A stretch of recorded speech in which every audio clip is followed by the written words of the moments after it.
Okay, for some reason, I got suspended. I wasn't given an explanation. I wasn't notified that I was suspended while I was streaming still. So I've just been sitting chatting and someone commented what happened and I couldn't figure it out. Anyways, well, I already reviewed my part, so I'm just going to review a few other parts from the Jubilee episode that I was on. It was the episode that came out today, 831, capitalists versus 20 anti-capitalists. I was going through the last part with a girl who was looking for a psychiatrist, so I'll just pick up where it was on that part of the video. And then we'll go see the other parts. Let me go scroll through here. Already watched her. Okay, we'll go through and watch this part with Xena that I had reviewed that got cut off, I guess. But I'll give everybody a second to start kind of streaming back in. That is super duper frustrating. So let me go grab that link.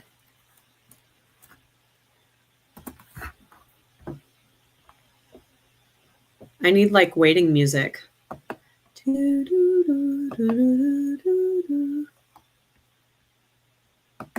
Wow, this is crazy. Maybe I'll have to film a video and clip it back together, but that's insane.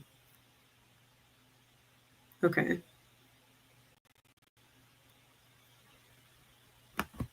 I don't know why I got suspended. It was just kind of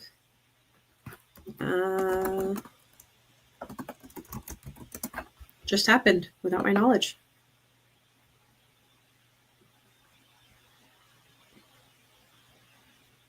Let's see. There we go.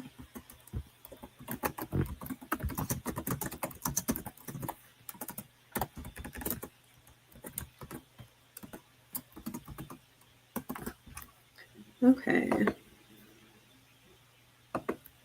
All right. Okay. Now I'm back. Let's go back and rewatch. My final claim is the U.S. is more socialist than capitalist today. If you hate the system, you're anti-socialist. Hello. We're back at it again. Yep. Yeah, so I think it's super important here for all leftists alike, but for the audience in general to define what these terms are. I think the best way to do it would be to look at the theorists, right? Over history, we've seen communism and socialism talked about by governments and by, I guess, programs, but we never actually read the actual theory. And what theorists all agree on is that socialism would be a transitionary state between capitalism and communism, where the means of production are specifically owned by workers, not privately. The idea that any country now is anywhere near socialist, let alone communist, would simply be ridiculous and just it wouldn't reflect theory whatsoever. What is the definition of communism to you? Stateless, moneyless classes society. And you prefer that? Yeah, so I think that we should be moving towards, communism. Yeah, stateless, moneyless classes society. So yeah. you don't think a person like me should exist with the amount? I will say, I struggle to understand what these people mean when they say stateless, classless, moneyless society. And not to say that she did this at any point in the debate, but sometimes it does get defined in a way that kind of excludes any country from ever having really achieved that. And we'll see what his response is to that. The wealth that I have. Yeah, because I think that we're getting to this point where we're creating fake scarcity for people like you to accumulate the wealth that you have on the basis of private ownership. Okay, so you're not capitalist. You're definitely not capitalist. You're not socialist. You want to go full communism. So what do you think that looks like, though, is the thing, right? So what Marx actually wanted was for us to reach a point where we no longer have the scarcity of resources that has kind of predicted, history as it looks like now. It wouldn't happen now. It would happen as we automate. At this point in time, we can decommodify housing and food and education for around 5% of the government budget. That's 1/5, a little bit over. I went over this pretty in depth before I got suspended. So now that we're back, I'll kind of go over it again. This fact check thing is misleading at best.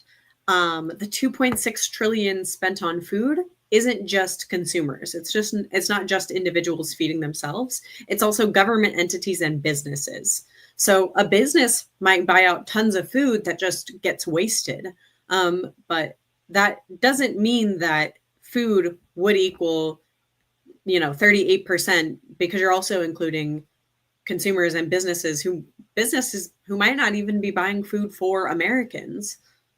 1/5 of what we spend on the military already. We don't because Or we for are our living in a state where citizens. it almost seems utopian that things How like old food were and you the shelter first be time you free. thought you wanted to be a communist? How old were you? Is that a response I'm to actually any of the statistics? no, because the statistics are against you. The statistics- It's never. He's very all over the place, and he's doing this jumping back and forth thing. But I think she did a really good thing with defining what she meant first, at least a little bit. And he doesn't seem interested in sticking to what she's defining. Worked. It's never. There's so many Cubans that moved to Miami. They love their country. They hate the politics. In Russia, they do you know how went much? away from Do you know how much communism money? because it didn't work. It killed so Because many that people. almost like it wasn't communist. It's almost was there a state? amateurish Yes, to there was. debate Was there a class? communistic Yes, there argument. was. It's almost like you're not replying to any of the statistics.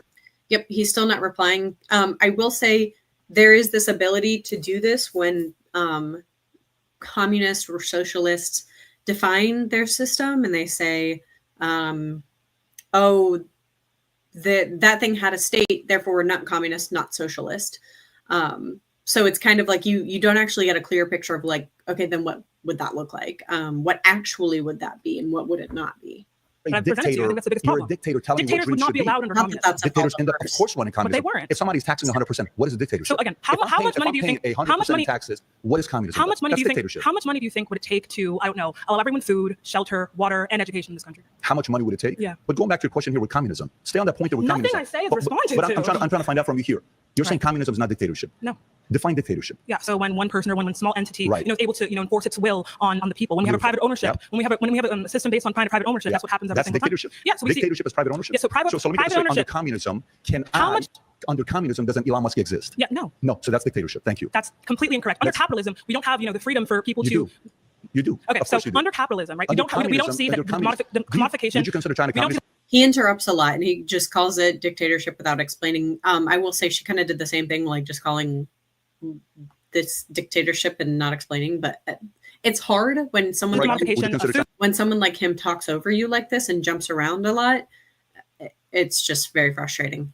Food, communism right now? shelter, or water, So I totally understand where she's coming from. or Would you education consider China when we can communism? with 5% of the budget. Why don't we see Would that? you consider China communism? Why haven't you answered any of my questions? Would you consider Why China? haven't you responded to any of my Would statistics? That's you consider also she made an empirical claim that it's 5% of the budget. I truly have no idea how much of the budget it is. But maybe if I feel like it, I'll put my own little Jubilee fact check. Probably not, but It's almost like we're not having a conversation. You're We are talking having a at me and not conversation with where me. you have an argument that's been proven that it's not working. It's almost And like I just everybody gave is you a definition moving of communism away for you from to it. critique, and you haven't been able If to. it's such a great system, why are other It hasn't nations happened not? yet because we've never been at a point for it to happen. Because we've not found a noble person No, that because can do it the right way. That's not a if you were to read the dictator. plain text Right. of Marx, we would see Right. that he wanted I've us read to reach. Communist Manifesto. I've gone I through it. promise you, if you Have you read wouldn't Wealth have of said Nations? that Have you capitalism read today Wealth is of Nations? socialist. Have you read Wealth of Yeah, Nations? so I've read Das Kapital, I've read Communist Manifesto as Yeah. well, Engels' Collective Works, etc. What do you think? If you think that the communism is in any way It's us dictatorship. having wages or us having It's privatized means of dictatorship. production, you don't know You what it choose is. my dreams, and I refuse to he's going to keep saying it's dictatorship, and not giving a reason. do that. Who are don't you get to arguing with? dictate my Where did you dreams. get that from? What do you mean? Well, haven't I? That was nice. She's flustered, and Let's go. I- Justin, next Justin. I question. was Good to flustered too. He's very annoying to talk to. Let me see. Was there anybody else? I did want to not respond, but react to Mason's points. He spoke at the beginning here, so let's do that. First claim is incentive is the What about me? Oh my goodness. engine of capitalism. Remove it, and the system fails. Hey, great to meet you, Patrick. What's your name? My name's Mason. Mason, good to meet you. Yeah. I'm value-tained. I'm a big fan of the channel. Are you So, really? yeah, I do watch it That's quite very regularly. cool. I do not agree with your Mason actually predicted that this is who we would be debating. We were all talking and we're all like standing around like, oh my God, who do you think it's going to be? Mason was right. claim. I don't think that incentives are only born out of capitalism. Okay. Most capitalist defenders say that incentive is because of scarcity, and people's ability to get what is necessary pushes them to work harder. I disagree with that. I'd say that some of our hardest workers are single moms working 3 to 4 jobs, and the resources that they're able to acquire compared to those that utilize their workers in order to build profit for their own companies is not equivocal. So how would you do it? How would you change it? Yeah, so I think that humans inherently want to be meaningful. They want to contribute to their communities. They want to contribute to society. When you look at It's depression making rates, a similar oftentimes it's point to people what who aren't Zena able to do said. anything besides laying in their bed and basically barely taking care of themselves. So I think that it's just a human intrinsic value to want to bring value to their community or grander society. Okay, so I don't think that it has to be through scarcity alone that scares people into working. If that makes I sense. work for scarcity. I think there's levels to it. You have the survival folks who work for survival to pay their bills. Some work for status, some work for freedom, and some work for legacy. The folks that work 3 or 5 jobs, to pay their bills and do what they're doing, if the incentive wasn't there, they wouldn't work 3 to 5 jobs. Some of the guys that build a bigger business that solve a lot of The problems. incentive there is either I die or I work. That's not really a system that rewards merit. That's a system that pushes people into insecure positions. Not necessarily. In many cases, we put ourselves in situations as well. But when we're So talking are you saying incentive, that it's an individual failure for these single mothers that are working 3 to 4 jobs? for some of them it is. For Interesting. some of them it I'm is. glad you bite that bullet, I know, because most people are not going to say that it's a moral failure of people that are born into poverty that continue to live Let me off explain to you. cyclical For somebody poverty. like me, I came from the single mother system. My mother was a single mother. You know, we had, you know, my parents got a divorce twice. They married each other. They divorced. They remarried each other. Divorced again.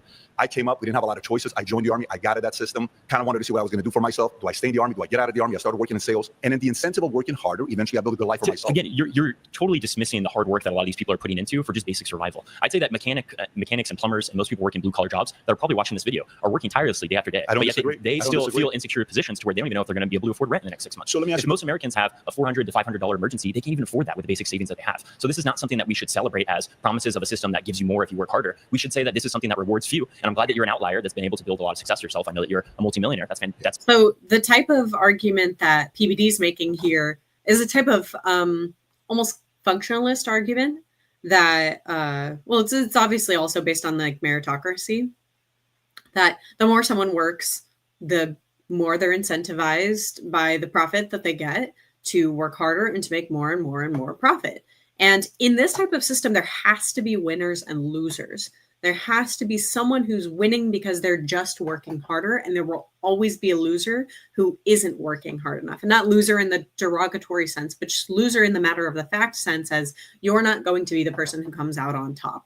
That's a very functionalist worldview, saying that this type of inequality is good because it incentivizes people to get to the top. You have people who are successful if you can incentivize them by either the thought of losing or the benefit of winning. You know, you can incentivize winners. And what Mason is saying here in response is like, okay, so what you're assuming though with this system is that the people who are poorer are just not working hard enough. The people who, you know, are working at these blue collar jobs, who are literally like tiring themselves out, often injuring themselves on the jobs and not reporting it, and working 80 plus hours, are just not working as hard as the millionaires like PBD. They're just not doing enough. And if they would just do a little more, they could get to where he's at. If they just worked smarter, not harder, they could just do it. When obviously in reality, that's not the case. It's fantastic that you have those resources. But the thing is that cannot happen for everybody in society. It's possible for each individual to do it, but not everybody can be a millionaire. So for you, I don't think not everybody can be a billionaire or a millionaire, but I do think people can find ways to use their time to effectively increase their market value. And I don't think many people do that. When I talk to people and they tell me, I watch this show, I watch every one of these shows, I watch every one of these Netflix shows, you can use that time to increase your market value instead of kind of, you know, focus on what's going on with the stories and shows that are out there. Let's move away from Netflix and TV shows and talk specifically about, do you think that capitalism is a system of merit? He mentions like, okay, they're watching, like they're spending their time watching TV shows though. They could increase their market value. Okay, how are they to increase their market value? What's the solution? What is that? What are they supposed to do? Somebody who doesn't have a college degree, who works a blue collar job, who works with machinery all day and maybe went to trade school, maybe not. How are they supposed to increase their market value? Tell us. If it's possible to pull yourself out of poverty with that, tell us. That rewards people that have higher merit? I do. Okay, so how would you say? But that also doesn't say like, okay, well, how there still has to, in that case, be a winner and a loser. To incentivize someone to win, they have to be able to be higher up than somebody else. That this is a meritocracy when we have some people that are born into excessive wealth and some people that are working minimum wage jobs to provide for 3 or 4 kids. How would you say that that's a meritocratic society? Those are two different things. Right, they are two different things, very unequal things. Well, no, not necessarily. The parents get credit for making responsible decisions so they can take care of their kids. The parents so it's not get a meritocracy, credit. though. We're building dynasties of wealth. I didn't come from dynasties of wealth. I know, you're an outlier. I get that individual. We're talking about many, systems. Capitalism is a system. It's not an individual testimony. But it's a system that you get to use in your advantage. It's a system that's produced the best results than any other economical system. There's not an economical system that's produced better results than this based on the incentive. History is a march of Sorry, I'm just going to pick on him. Economical system. progress, right? So there are going to be advancements that we make, or there's going to be solutions that we make to previous ailments. I'm not saying that capitalism hasn't brought in better things than systems like feudalism or monarchy, but that does not mean that we're at the end of history. Do you think that capitalism is the final solution, and this is what we're going to last? I think capitalism is the best economical system because it gives an incentive for you to decide how big of a life you want to build. And by the way, the best way to judge it, the best way to judge it is in a very simple way. Take all the countries around the world. There's many different economical systems.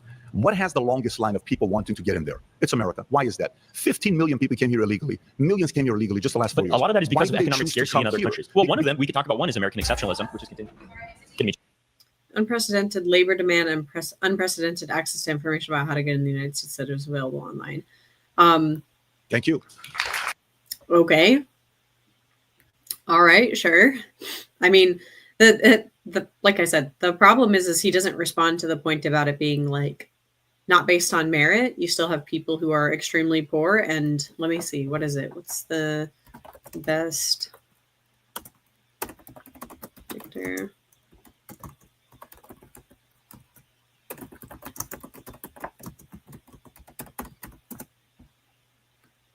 This is just from the AI overview, but single strongest predictor of upward social mobility identified today is economic connectedness, also known as social capital. So if you're born into poverty and you have low social capital, and maybe I can make a video on this, you're likely not going to move up. So if you aren't socially connected in the ways that you should be, upward mobility framework by Urban Institute. Examples of predictors across the 5 pillars include living wages, access to preschool, housing stability, access to healthcare services. So if you don't have those things, you're fucked. Oh well, you just got dealt the wrong cards. Maybe you can work your way up, but good luck doing that. And and I think Mason did great. Who else was I gonna watch through? Let's see. I'll go through Gabby's last part, and then I'll go through Mason's last part. He was the one that got to go up at the end. Goes to entitlement programs. That's the reason why I say America's socialism. Do you think that we should have a say in where our taxpayer dollars go? That's why we have elections. Okay. And you vote for it. Yeah. So you agree that we should have a say in where our taxpayer dollars go? If you're asking me who should have a right, So this part of the debate was, let me scooch up a little bit. because I want to get somebody else got a little bit more experience. Okay. Tanya? Hi, Tanya. His claim here was the U.S. is more socialist than capitalist today. If you hate the system, you're anti-socialist. I think I probably explained this while I was watching the last part when, right before I got suspended. This claim is at best begging the question. At worst, it's just completely false. So, which I believe it is, obviously. Hi, Ganga. How are you? Good, how are you doing? Good. Can you remind me again why you think this country is largely socialist? Out of the $4.9 trillion of revenue that we get in, 4.9, 68% goes to entitlement programs. That's the reason why I say America's socialism. Do you think that we should have a say in where our taxpayer dollars go? That's why we have elections. Okay. And you vote for it. Yeah. So you agree that we should have a say? Once again, using the wrong statistic, he's incorrect about this. Even if he was, who cares? The point that she's making is that we should have a say where our taxpayer dollars go. Where our taxpayer dollars go? If you're asking me who should have a right to vote, I would change the system in a major way of who would have the right to I'm vote. not asking you if You're asking me a question. I'm not asking you who should have the right to vote. Right. I'm asking you, do you think that The our current system taxpayer dollars should be allows- dictated by us? The where that current goes? election allows you to vote and decide who you want to be your candidate. Absolutely. Okay. So I would argue that the biggest handouts go to billionaires because we give billions and billions of dollars in subsidies to billionaires every single year. Elon Musk just got a huge raise. Not sure why. He's worth over like the hundreds of billions of dollars. Be specific. You're talking about SpaceX? I'm talking about SpaceX, Tesla. I'm talking about the company that We can talk about the thing that she's saying here. When you say biggest handouts, what do you mean? Do you mean that they'll get the most money from, the handout? Like maybe the percent of, that poor people get will be less than the percent that Elon Musk gets? And percent what relatively? Like, will it be like Elon Musk gets 3 million and your average person's not going to get 3 million? Or is it Elon Musk will get 3 million in a tax break, but his total net worth is blah, blah, blah. So it's a larger percentage of his net worth than it is for poor people, or what? There's room for specificity here, but I think generally the point kind of gets across is that like, it's probably just that it's a more impactful tax break than, the type of entitlement or handout or whatever that would go to the bottom, X amount of Americans or something like that. we fund as taxpayers. So why did we never vote for that? Why did you never vote for the money going to some of these Do you see an companies? issue with the fact that we as taxpayers didn't have a say in, first of all, electing this tech oligarch Once you elect somebody, deciding where our taxpayer dollars go? once you elect who you elect, what they do next, you don't have a say during that time. We didn't elect until the next election. No, I'm talking Congress, Senate. They make a decision on who they give the money to and they But approve. he's been getting this amount of subsidies through every administration. I'm not just referring to the Trump administration. Let's talk about how He he's also done. doesn't respond to the point where she says, hey, we didn't elect this guy. We should have the right to elect somebody like that. We didn't even get that choice. Okay, so the NASA was shut down many years ago. Okay, since then, how has NASA done? Trying to find a way to go to space. What has SpaceX done? SpaceX What has has been NASA able to done? do. What has to go NASA to done? space NASA gave us the 1/20 of satellite, the which cost. you use every time you 1/20 use your of the phone. cost. If you let me finish, NASA versus SpaceX. Elon Musk, as much as you hate him, Elon Musk was able to go to space for 1/20th of a cost because government organizations. Elon Musk has the ability to eradicate extreme poverty in this country, and he chooses to send rockets into space and make extremely ugly cars that we never actually funded. Believe it or not, most liberals drive his car. So, well, I would say the Cybertrucks, it's a poor decision aesthetically. The but Cybertruck I'm not is a poor discussing the decision? aesthetics of his products. It's so funny because when you say what you say about, say, the Democratic side on the climate change side, the guy that's worked towards that the most, you guys loved him till he supported Trump. Elon was your favorite 8 years ago until he supported Trump. The moment he went into Trump, this guy's a horrible guy. This guy's a terrible guy. To be fair, I've hated Elon Musk. Even if that was the case, yes, yeah, even if she had supported Elon Musk beforehand because of his environmental efforts, okay. Guy who used to be good no longer does good things, so guy bad. Yeah, no shit. Throughout my adult life. And I also think that he is someone who has benefited immensely from the government. That's why I find hypocrisy in what you're saying. I don't disagree also on think that side. He's benefited immensely from the exploitation of labor overseas. He's benefited immensely from his extremely aggressive union busting tactics. So I'm saying, like, why is he a net positive to you for society? Is he a net positive for me personally? Is he a net positive for society, not for you? I wouldn't say so. You don't think he is? No, I wouldn't say so. Who to you is a net positive to society? Bernie Sanders? Bernie Sanders is, I would say he's a compromise candidate, but I would say that he's a compromise candidate. Yes. Is AOC a net positive to society? I would say net positive. More than Musk is. Yes, absolutely. Really? Tell me why. Because AOC wants to introduce a Green New Deal, and I think that the New Deal is the closest for $30 thing. trillion? Okay, Trump literally just added $3.4 trillion to our deficit, so I really don't want to hear. 30 trillion okay, so I'm trillion. saying that I think that, you know, when we look at the system that we currently have, I think that we need to redistribute the wealth in a significant way, and we need to reintroduce something like the New Deal. And I think AOC has been the closest to doing that. I'm not saying I'm the biggest fan of her, but I'm saying that we need a marginal tax rate. Right. That is something similar to the New Deal, 70 to 90%. Ideally, I would go for a wealth tax. Anyone over $999 million has to pay every year. But I'm saying that. Say that one more time. You would do what? Anybody that I would introduce a wealth tax. So okay. I'd say that anyone who makes over $999 million needs to pay. So I think that no one should be a billionaire. I think that we should put the cap. No one should be a billionaire. Absolutely not. Do you think that people can survive on $999 million?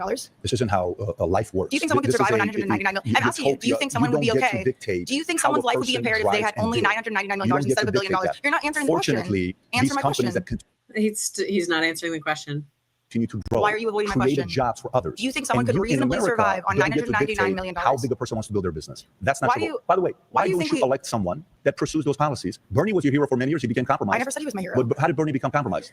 I said that he's a compromised candidate. Why is he a compromised candidate? I mean, he was definitely compromised by the Democratic Party, who didn't want him elected. What happened? I'm saying he's a compromised candidate in that I would go further than him, but I also know that he's probably the best we have right now, and I would like to see him as president, ideally, or someone similar. I think Zohran Mamdani, who you mentioned earlier, I think he's an excellent candidate. I can't wait for him to win. You know why I can't wait for him to win? Because I can't wait for the data that comes out after he wins. Notice the pivot. I can't wait to show you all the numbers in the next 4 years after he wins. If rich people have to flee New York because of his policies, that means that they're too economically fragile to handle those taxes. No, because if you don't appreciate people that create jobs, they will go somewhere that they're appreciated. We have to look past job creation. They pay high-paid jobs. Many of the jobs bring value to the market. The reality is that Elon Musk, Mark Zuckerberg, and Jeff Bezos, they have huge monopolies over our market, and they're able to pay as little in wages as they'd like. They quite literally control the wages and the costs in our economy. Right. When Amazon has 60% control over e-commerce, they can quite literally decide what wages and what costs people can earn and pay. Your candidate AOC. I never said she was my candidate. She's a net positive to society. You said AOC is a net positive to society more than Elon Musk. Absolutely, perfect. When AOC was in New York, Amazon wanted to bring 25,000 jobs to New York. These were jobs that were paying $150 a year. Because from what I understand, the people who work for Amazon have to walk 10 to 15 miles per shift. They have higher injury rates than the industry average. These were jobs that were paying $150 a year. She went against it. They went to a different place. 25,000 jobs they lost in New York. And what would those jobs look like? $150K a year minimum. Thank you. Thank you. She ate. I'm going to go with my friend here. So I chose Mason because he was the only one that came up to me and said, Pat, I'd like to have a reasonable conversation with you. You came up. There was 3 other people I was thinking about. And because you were fair and respectful, I chose you. So my claim is America has never been a meritocracy. Okay. Tell me why. So I think that when you see wealth disparity and the amount that it gives influences to certain individuals, specifically from a starting point, if we're looking at America like a race and someone is starting 2 inches from the finish line and somebody's starting a mile back, we would not say that this is a judgment of their merit. We'd say that this is a system that allows those with the most influence to continue to be successful. So is it about some of the people that got generational wealth have an advantage over others that didn't get it? Yeah, I'm not necessarily saying that that's a moral failure. I'm just saying when people claim that capitalism is a meritocracy, that's just factually inaccurate. And we shouldn't be allowed to lie here. Like we should try to be coming to a common consensus. So capitalism is not a meritocracy. No. So you mean to tell me nobody here can go out there and win if they wanted to at the highest level? No, I think that there's a probability that people can have social mobility or increase their economic conditions. It does not mean that everybody is able to. While some people could be a billionaire. No, if you're saying not everybody's able to, I fully agree. I can play baseball, but I'm probably not going to play Major League Baseball. I can spend money on a lottery ticket. Doesn't mean I'm guaranteed to win the lottery. I agree. So what's your point? I agree with you then. So my point is that America is not a meritocracy. You said there's 2 things. Anybody at what levels you can have success. To me in life, there's 3 different types of people. You got overachievers, you got achievers, you got underachievers. Let me unpack this for a second. We got 10 minutes. You can. Overachiever, achiever, underachiever. Okay. You can find a guy in school. We all remember the kid in school that was going to, we're like, that kid's going to win in life. And he didn't. He was supposed to be an overachiever. He ended up being an underachiever. And there were kids in school that we looked at and said, that guy's not going to do anything with life. Dude, stay away from that guy. He ends up winning. He's an overachiever. So it's not about what you're, end up doing in your life. It's how close you reach to your capacity. The winning that you're talking about, quote unquote, is wealth accumulation. Not necessarily wealth accumulation. It is. That's exactly what you said. If you end up, I have friends that make $120,000 a year. They have a good life. They're happily married, got 2 kids, and they're chose to go live in a place like Victorville. They chose to go live in a different place. But to me, that is winning. They're contributing to society. I have a genuine question for you, Patrick. Please. Do you think that a nurse or a hedge fund manager offers more social utility? This is documented. 14 years ago, I made a video talking about the 10 most honorable professions, and a hedge fund manager wasn't on that list, but a nurse was. Wow. I believe what nurses do, when my father's at the hospital and I see how they attend to him, you have no idea how much respect I have for nurses. Right. It's a tough job. However, but I would say the hierarcy of what our society looks like does not prioritize that in the same way that you're saying there's a difference. So there's a difference. Do I think a nurse is more important to the market than a basketball player? Yes. But the market wants to watch a basketball player play, so they pay Steph Curry $60 million. We both agree that America's failing, right? Your last claim was about how America's socialist, and that's a bad thing. I assume that you're saying because of government intervention. Absolutely. Right? So you think capitalism can exist without government intervention? I think you need law and order. This actually, this point that he just made about basketball players is actually kind of goes against his point that a meritocracy does exist, if he is arguing for that, in fact, because then you would have the people who have more merits making more money. If truly profit and reward is based off of merits, but they're not making more money. There will be abuse if you don't have it. In our insurance company, when I was running the company, I had to make sure there was law and order in there. If you don't have certain compliance, but here he goes back to storytelling.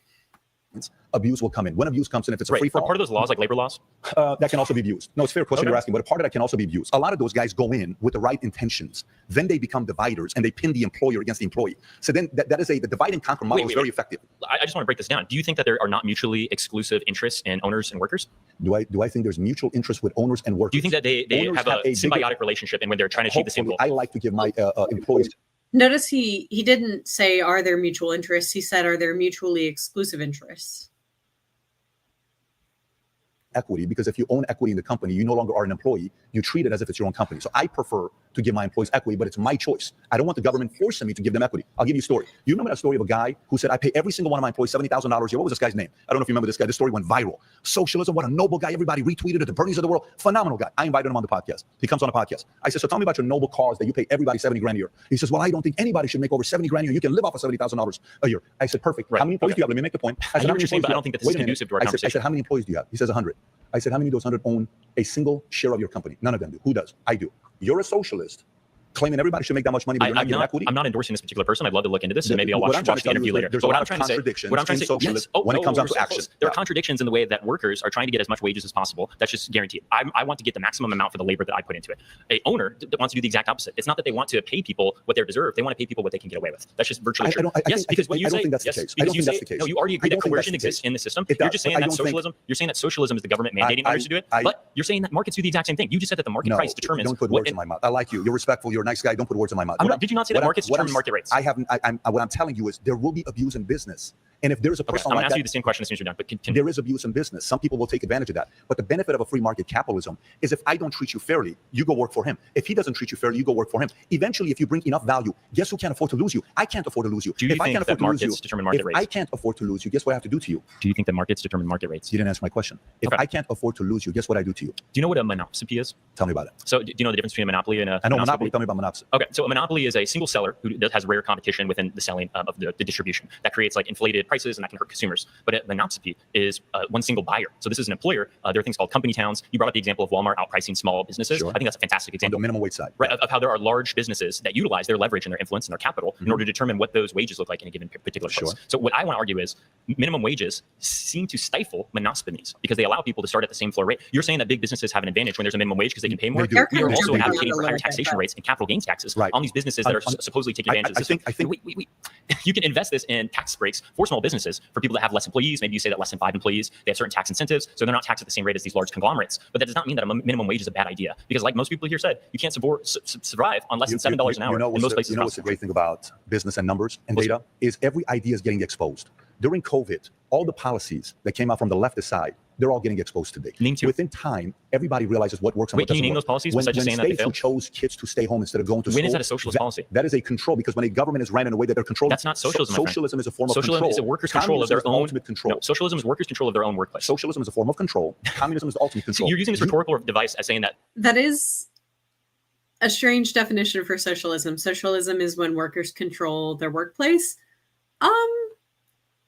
Yeah, it would be more so workers controlling the means of production. If that wants to be interpreted as the workplace, maybe. Capitalism equals freedom. Socialism equals I control. want And to I be hear respectful to you, and I've given you a couple questions that you haven't answered yet. I'll answer any I want question. to go back to the question The that I asked rhetorical strategy that you're using might be beneficial for a large media platform. It's not based in reality. If you bring value to me, and you're so effective to my company, if you get to a point that I don't give you a good salary and I don't give you equity, what's going to happen to you most likely? I'm going to try to start a union in my workplace, so that way we can collectively bargain on how to raise the floor. That's for one all of the options, but guess typically what ends up happening? What happens? They're you busted. leave and you go to a different company. And they Are you saying the owners bust the union? Is that what you're saying? No, that's it's not not what I'm successful. saying. I'm not talking union. You're talking about a different What do you candidate, think about different person. I think in some places they work. I told you earlier. In many cases they're divisive. We agree. You also mentioned Wealth of Nations. You like Adam Smith? I think a lot of his ideas, yes. Do you disagree, or do you also agree that landlords are parasites? I don't agree. Landlords are parasites. Adam Smith, even Wealth of Nations author, said that.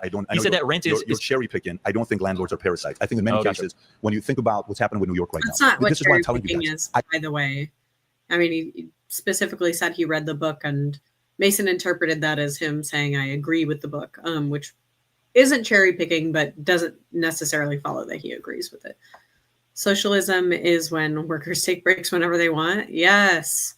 I love socialism then. I hope all of us reunite in 4 years and we have a conversation. And I hope Mamdani wins. I am hoping Mamdani wins because that case study is going to get opened up and all of you guys are going to see. Can we both agree that corporate Democrats are a stain on this country? Corporate like Democrats that utilize their leverage and utilize their influence to maximize their own private wealth is a bad thing that we should discourage? I think if it's their choice. I don't think you and I get to tell them what to do and what not to do. So you think that like insider trading should be allowed? I'm not for insider trading But you just said it's their choice. No, if you can use your influence. If you're specific with insider trading, that's a different conversation. I just think that all of these are examples of why capitalism is not a meritocracy, especially when you're saying politicians who utilize their influence to maximize their own wealth. When you're talking about landlords who are profiting off of necessity for people, or you're talking about business owners who stifle unions for people that just want to collect. You could be right if the data was shown. I'll shake your hand. Absolutely. I'm not trying to disrespect you. No, thank you. You've been very respectful. No. But for me to tell you this, everything here can be proven based on data. If your policies are so attractive, I'm going to come to you. Empirical data shows that worker cooperatives are not only more sustainable to market collapses, but they also provide more of an actual attachment to the work that those. This is, sorry, totally corny. It would have been so fucking funny if he reached for his other hand. Because he's Mason. He's one hand politics. If he would have just reached for the other side, that would have been hilarious. Workers have. The alienation of labor is absolutely making people hate their jobs. Why do you think most people watching probably don't like the workplace that they're in, but still agree that there's some problem in America, whether they're saying it's immigrants or whether they're saying it's billionaires? What the problem is in America is people don't feel an actual attachment to what they're producing. What do you think about Social Security? What do you think about what FDR did? Wait, actually, you have nothing to say about the your point's been made. Go back to Social Security. This has been done with. Right? If we have a couple minutes, what do you think about Social Security and how FDR came up with it? Yeah, I think FDR, from most historians, are placed in the top 3 of all presidents, and that's from conservatives and Democrats. I think that FDR got a lot of things great. I really like his second bill of economic rights. I think it's very vital that we provide people with housing. We decommodify things that are necessities. You know the difference between elastic and inelastic goods? Stay on Social Security. So you don't know the difference. What do you think about Social Security? Stay on that. Okay. Well, Social Security, I think, was initially had as a social safety net to add a supplemental income other people bounce around, but he's fine bouncing from point to point to point. Like, did he forget the reason why they're on the point they're on now is because he bounced from something else to that? So most people going into like the 1950s all the way up to the 1980s were given pensions by corporations as a promise that if you work for my firm, I'll make sure that I supplement the exact same salary that you're getting throughout the rest of your life. Now, what Ronald Reagan did was he changed the pensions to contribution-based retirement, which means I have to put this in the 401k, I have to put it in the stock market, and if the stock market collapses, do you think Social Security ended up being a system that worked? I think that Social Security is definitely needed as a supplemental income, and right now, since we have contribution-based retirements, it's absolutely needed because if you don't want old people eating cat food, we probably need some sort of sustainable income. When he came up with Social Security, do you think his intention was to have 74 million people use it today? Do you think that's what he thought was going to happen? Yeah, and I think it's because you're not gutting the program in its entirety. So you can say that Social Security is a failure if you take the wheels off of the car. The car's not going to run. But if you continue to buff it up and you make sure that you have good guardrails, it can be a successful The challenge is a lot of times when you come up with a noble idea to try to fix something today, ends up getting bigger and you never expected it. When Social Security first came out in 1935, the first benefits were paid in 37, and it was paid in a lump sum. At that time, we had 128 million people living in America. Do you know how many people got Social Security? Tell me. 54,000. Do you know when benefits started? Tell me. 65 years old. So let me say this again to you. Life expectancy was 61. Social Security benefits started at 65. Right. So you're saying because we've increased life, people need to work longer, right? 0.04%. So grandma should be working at the Let me make my point, right? and then you can say anything you want to say. Well, I'm just saying, you said as life expectancy increases. Since grandma can live longer, let's put her back in the coal mine, man. People should be working longer. Let me tell you, you want to extend the retirement age, No, if you bring that to today and you bring the math, exact same formula as the great FDR came up with. Patrick, here's the difference between our worldviews. You're saying that because Social Security right now, people. Let me say the point, and then I'll let you speak as long as you want to speak. Great. So that went from math again for you: 54,000 out of 128 million people, 0.04%. Life expectancy 61, benefits start 65. Today, it's 74 million out of 340 million. That's 21%. When life expectancy is 78, benefits start at 65. Do you know who's going to pay the price on Social Security? Not my generation. Yeah, if you keep doing cuts, correct. If you keep doing cuts, the funny thing is he just keeps pointing to this as if it's like a bad thing. Like he's just like, look, bad. So socialism, bad. More people are using social welfare. you know, because they're living longer and we have a larger population. Lyndon B. Johnson didn't intend this. Okay, the problem? And now he's just like, your generation will pay. How? Yeah, I mean, Mason pointed out, our generation will pay if you keep cutting it, because then we won't have access to the things that you guys had. You're going to run out of money. You're going to run out of money. No, that's not how it works. So the difference between our worldview, Patrick, is you're saying not only should people work longer into life because life expectancy has increased, but they should work longer into life without guarantees for healthcare, without preventative care. And that's not only going to increase the deterioration of people's living conditions, it's also going to lead to a worse economy. Because let me tell you, 70-year-olds not going to be the most productive members of our economy. They should be spending time with their families. They should be easing into their passing away. We shouldn't be forcing grandma to go to the mill. It's going to be on your back. You'll be paying for this in 30 years. Appreciate you. Yeah, I think that Patrick is a really great salesman. I think that he came in and Okay.